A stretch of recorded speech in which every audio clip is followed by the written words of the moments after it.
that obstacle, should I say, I feel is finding my voice as an artist. My biggest obstacle being an artist actually is just like money and resources, and time. I think the thing that prevented me from getting as far as I could in my art field is just like a not knowing and a not having resources. So for me, I'm going to go right into the reason why I don't believe I haven't had any obstacles. The reason I believe I haven't had any obstacles is because I've worked on a goal process. I couldn't say that anything specifically was an obstacle for me being an artist, because to be an artist is a little bit different than being a professional artist or being a professor in the art and so on and so forth. So the idea of being an artist is just creating work, learning from your work, moving forward.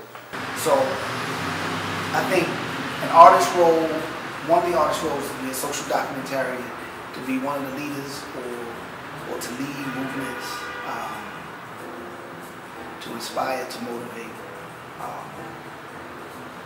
That's a very difficult thing. So some of the obstacles I've come into contact with is really in dealing with my own self-care, the trauma that I experienced as a black person, and as a black person who is an artist who is extremely sensitive or highly sensitive to many of the things black people experience on a regular basis. Well, if you're an artist, period, you're going to have obstacles. And being an artist of color, of course I've had obstacles. I try not to focus on it. And, I look at it as, that's the way the world is. And I'm not going to let it stop me from doing anything I want to do.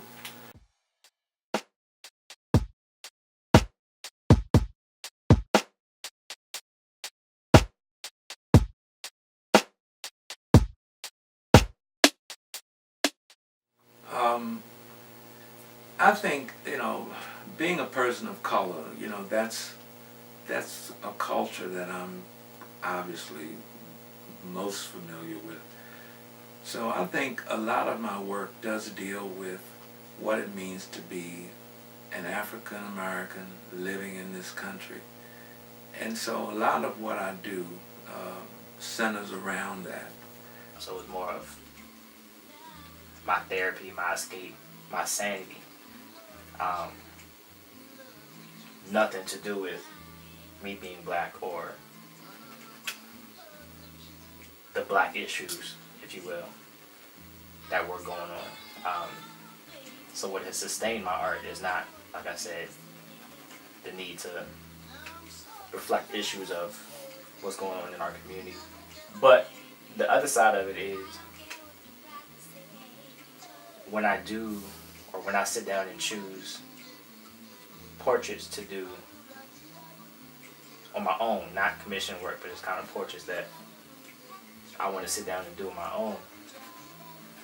They're oftentimes, well, up until now, they've all been black figures, but black figures who have prominently held a space in my life. Whether they reflect a larger image of, the black times and what it means to be black and everything like that. Some of them do, some of them don't, but yet and still, my choice in figures that I paint is very personal, and they're all people who have spoken to me maintaining my sense of identity, growing up overseas, growing up, especially in high school, in South America,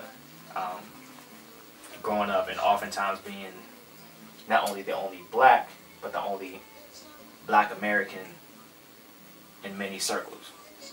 The only black American in a whole school, system. So choosing these people to paint, from Prince to Muhammad Ali, Marvin Gaye, other people on my list of paint, Spike Lee, Mos Def. Those are all people who, at a certain point, kept me grounded and helped me hold on to what I felt my identity was as a black person and as a black man. So I don't believe in art for art's sake. I don't think or believe. Well, let me speak for myself. I don't have the privilege or the leisure to just create art simply for creating, or to create simply for creating. I don't believe that a painting, music composition, a play, a dance is art unless it is transformative to its audience. So I don't know if art for art's sake is actually a term that even exists. So I think that it's vital. Again, it's one of the roles of artists in society is to document the times in which they live. Nina Simone said that. And also create work that is in some way, shape, or form transformative to the public or to their audience. So as an African living here in America, an artist, I think it is my duty, my responsibility to create work that in some way, shape, or form either depicts and or is in some way, folks are compelled to in some way, shape, or form change as a result of experiencing the artwork. But I just do what I feel. I'm an artist that am not in a peg or whatever that phrase is. I'm not in a box. So it's not necessary for me to do anything. So I'm very fortunate that I have this life that I'm able to really be a pretty free artist, and that I can say what I want, when I want, do what I want. So, yeah, nah. But I do make issue in my work with things that are important to me or that strike a nerve, and mostly things that I find to have some form of hypocrisy. My work is impacted by my experience. And so with a lot of my work, I'm talking about the history of slavery here in America, the idea of colonialism, and those things. I see them each day in my life and how history has impacted our present day life. And so my work is not going to, I don't see my work changing by that. I'm going to continue to make work about that, because every time I try to switch up and do something different, I encounter a situation and it's like, okay, there's colonialism, there's racism happening again. And so it's sort of like a revolving door. It just keeps happening over and over again. But I'm also trying to figure out how I can express that in different ways in my work. I don't create artworks or create images just to do it, just because it's pretty. I do it because there are things that are on my mind, there are things that are on my conscience that I actually need to get off of my chest. I need to actually have a discussion about this, and I have to have the discussion in a way that I'm satisfied that I got my point across. And basically you put the work up in order for any individual who wants to have a conversation with you, they can actually have a conversation with you. It's a visual conversation, it's a back and forth.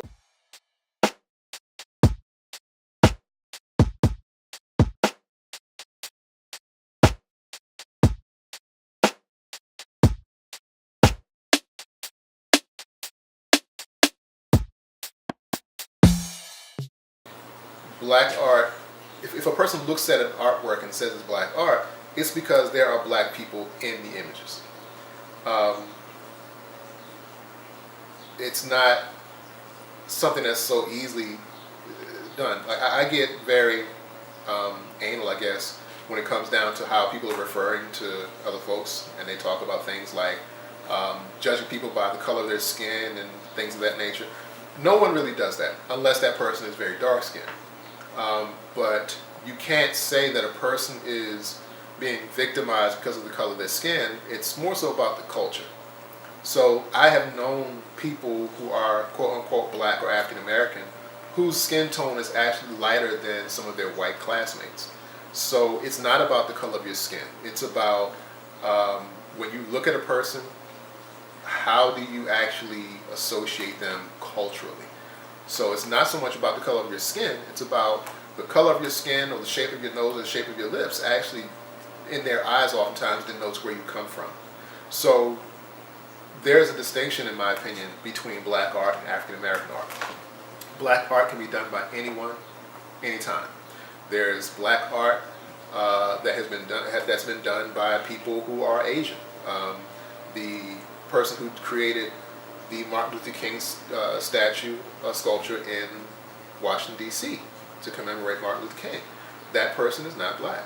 But when you look at the artwork, if that were in an exhibition, you would actually consider it to be black art, not African American art. I specifically cannot do Caribbean art. I'm not Caribbean. I cannot do African art because the things that would make me African, first and foremost, that's extremely broad as well. So there's a difference between Ethiopian art and Yoruba art. So an Ethiopian cannot do Yoruba art because Yoruba is in Nigeria, and there's a culturally specific set of stylistic concerns that exist in one versus the other. African American art is art done through the experience of being an African American. So the decisions that I actually make in terms of what I do, how I do, and why I do it are a direct result of the fact that I've been, for now 46 years, an African American from a specific area. So the work that I do is going to be quite a bit different from the person that's coming from the Bronx. Both of us being African American, but our specific concerns for our work are going to be different because of our environments. I don't know what the fuck black art is. I hate the term. One, because it's not a genre. And two, because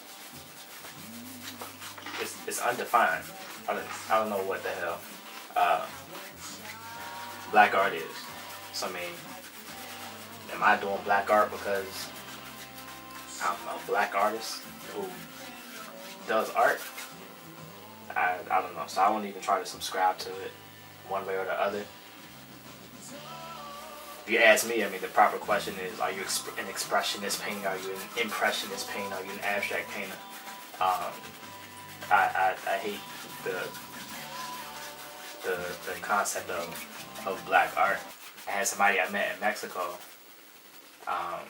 commission me for a piece. When I asked him what he wanted, he was like, yeah, yo, like, you know, like with a chick, you see someone's ass, you see like a peek of her nipple, like that black art shit. Sorry, sir, no, I don't know what you mean about that black art shit, but that's just a prime example of how I've heard it used, how I've heard the term black art used. I feel like it's misused because then it paints a, funny I'm saying it that way, but it kind of paints a picture that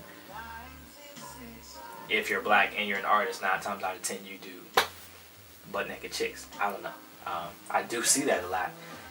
But back to the main question, what is black art? I don't know. I don't know what black art is. Do I do black art? No. I'm an artist and I paint. I just happen to be black. Can a white person do black art? If they have a definition for black art and they feel like what they do is black art, then sure, you can do black art. But I think that term is very, very relative and very inaccurate. I'm definitely making black art because I'm black, and because that's the way society has made it. If we weren't in this society that we have and we were just all humans, I'd be making art. but that's not the way it is. So for me to say, oh, nah, man, I'm making art. Yeah, I'm making art, but everyone's going to call it black art because I'm black. In what terms, I mean, I'm really not black, but that's what everybody describes us as at this point in history. And my art, like, I mean, a lot of my art, the people are not any color, of any race usually. They usually are just colored because I always liked that term that they used to call us colored. So I would always make my characters in any figure be colored. That was just something I would always do. As a little joke that I probably never shared with anybody really. But yeah. But yeah, they're black. There's no doubt about that. And it is because I'm black. And I'm proud. God damn it. Black is African in disguise. In disguise, right? And we subconsciously continue to believe in those boundaries and that compartmentalization, the difference between black and African. When in essence, it comes from the same soul, the same spirit. So I don't consider it different. If you're an artist of color and you're creating an image, then it's still your perspective as a black person. And then there's the other thought that if you're a black person and if you're creating images that deal with the black experience, what it means to be black in this country, then that means you are creating African American art or black art. There was a group back in the early 60s, and the name escapes me, but it included people like Al Hollingsworth, and they created images that they didn't consider to be black art. They wanted to be known, and it's a legitimate way to look at it. I mean, they didn't want to be known as black artists. They wanted to be known as artists. And so Sam Gilliam has said that on occasion, that he doesn't want people to classify him as a black artist. He makes abstract art, and he makes art. It's not black art. It's not white art. It's art. And so, it's very difficult for me to answer that. But from my perspective and related to what I do, if I go out and I photograph images that deal with black people and I'm trying to capture the essence of what it is to be a black person living in this country, I think that is black art. If I go out and I create an image, let's say I do a landscape, that landscape becomes my impression of the natural environment. But I don't think you can necessarily say it's black art. I mean, I'm just a black person making art. Some people call my work black art, and I don't really care. I just okay, it is. But for me, black art is a genre, and maybe it isn't. I mean, when I think of black art, I think of the things that I see at when we used to go to the flea market, and things that people would buy at the flea market, like the pictures of Malcolm X, or what we were talking about, the woman embracing the man, or the Martin Luther King, or the Black Jesus footstep paintings. Those, for me, like, that's what black art is. It's like a genre art. The stuff that I would see and that was easily accessible and affordable for people. And it was sort of embraced the lions and the leopards and stuff like that. So, I mean, if people want to call my work black art because I'm a black artist making art, I mean, it's fine with me. I have gotten past the period of like being repulsed by people describing something as black.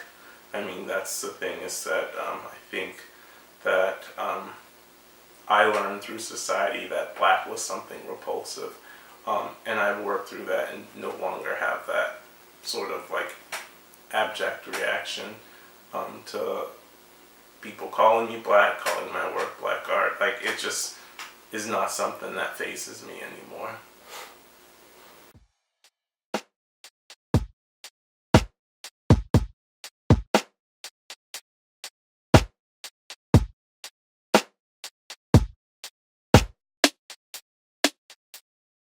I feel like now there are expectations, but I feel like I'm always making, I mean, they were things that I always made work about. So though the expectation is there, like, it is work that I have already made and that I'll continue to make, just because what we experience in society is cyclical. And though things have changed a lot, in a lot of ways they're still the same. So sometimes I hear that my work is timely. Well, it's going to be timely probably for the rest of my life. And the next generations, until like there is a shift, and it's not timely. So I do have that, I do feel like sometimes there's that expectation. Like, some people call me an activist. I don't really consider myself an activist, and I'm just like making stuff. I'm just living, and I just try to be a good person to everybody. Now. Right now. So, with all that's been happening in the contemporary,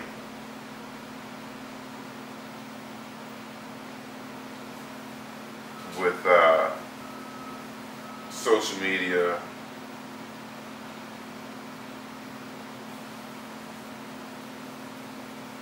I've been invited to be in an exhibition at Maryland Institute College of Art that specifically asked the artists how the uprising has affected their art making. I believe that's what it's about. So that's kind of like pressure to be making something. For me, it's kind of pressure, because I usually don't work for those reasons. I usually figure out what I want to do and then I do it. Oh, I've never felt that.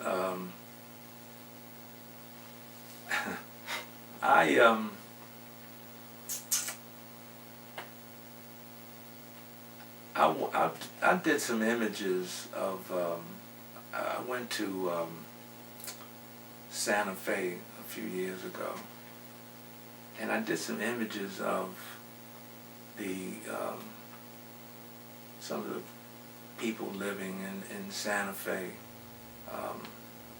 some of the Native Americans, and when I made those images, I was focusing on the culture in that particular part of the country, and I wasn't really thinking, I've never really felt pressure from people as to whether or not I should create images that deal with the black experience. At least I don't recall having any pressure to create those kinds of images. But it just so happens that most of the images that I do are related to black people. When I went to Cuba, for example, most of the images that I created in Cuba were images of black Cubans, Cubans that had migrated there from Africa, from different parts of the Caribbean, or those that were actually born there, who looked like me. So, but I've never really felt I had any pressure to create those kinds of images. It's something that's innate. It's something that I think most people like to explore, things that are part of your world. And even if it's not part of your world, if it's something that draws you in, if it's something that speaks to your humanity, then obviously you would like to, photograph it. In the past year and a half, we've been dealing with the Freddie Gray situation here in Baltimore. A friend of mine, street artist goes by the name of Nether, painted the world famous Freddie Gray mural in Sandtown, Winchester. He and I curated a mural project in conjunction with the UB Blake Center, National Jazz and Cultural Institute. And there were expectations that I would reproduce Freddie Gray's image initially. And the only way I would reproduce Freddie Gray's image is if I was commissioned by his mother and or stepdad or twin sister. I think his sister's a twin or younger sister. If the family commissioned it, I would do it. Other than that, I would not do a memorial to him. Not because I don't think his life should be honored, but because a lot of people took advantage of that situation. And a lot of people sought to capitalize after Nether painted that mural. A lot of people sought to capitalize off of that young man's death. And I was not going to do that. But there were expectations of me to either reproduce his image or create artwork that deals specifically with that incident. When in my opinion, that incident was just one grain of sand, one blade of grass, in reference to the entire, the constant struggles for black and brown people here in this country. So to focus specifically on one or two incidents, I think is part of the trick that we fall prey to, when it is a part of an overall systemic issue that has to do with the oppression of black and brown people. So I'd rather focus on the big picture than specific incidents, in my work. So yeah, there was a time when there were expectations that I would create certain imagery, but I prefer to focus on the big picture. I don't know, I just know from just personal encounters, like, when I tell people I'm an artist, or they come to me and say, oh, I was talking to such and such, and they said, you're an artist. The next question is, of course, what type of work do you do? Can I see it? Can I see your work? And I can't say it's ever been met with any preconceived notion of, what I look like I paint, or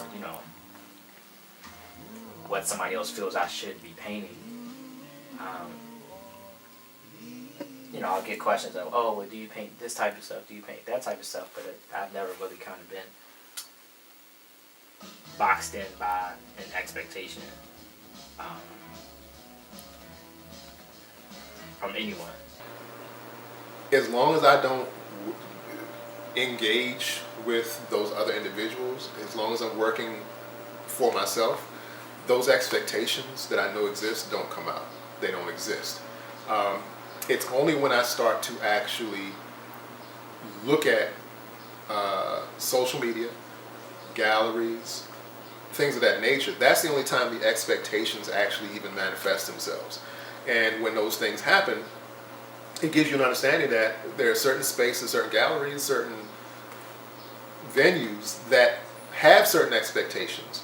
And if you want to get into these venues, then you have to adapt what you do to kind of cater to those expectations. And that causes stress. And the problem is with the stress is it creates paralysis. It makes you uncomfortable. So yeah, those expectations are actually out there, but I have to continuously remind myself that no matter what you are doing, there is always a venue for you. You just have to be able to actually find that venue. There's always an audience. So I feel comfortable knowing that I can actually do what it is that concerns me in terms of my artwork. And all I have to do is find out where is that audience that actually wants to have that conversation that I'm trying to have. If I can find that place, that safe space, so to speak, then those expectations do not actually cause stress and don't cause me to actually have to change what it is that I actually do.